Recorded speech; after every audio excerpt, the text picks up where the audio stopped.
जय जगन्नाथ। 1 एप्रिल ओडिशा दिवस ठारू 14 एप्रिल ओडिया नववर्ष पर्यंत यही 14 दिन आमे ओडिया पक्ष भावे पालन करुछु।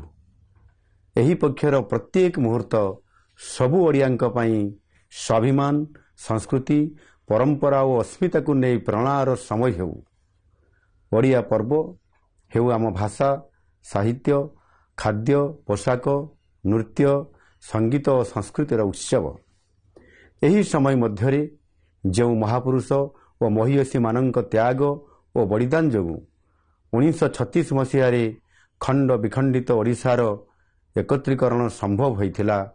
सही बिंधाणी मानकु आमे स्मरण करिबा और सम्मान देवा।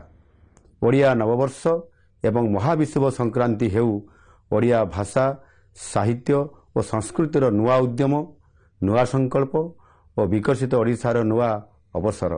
आसंतु मन, प्राण, हृदय रे ओडिया हवा।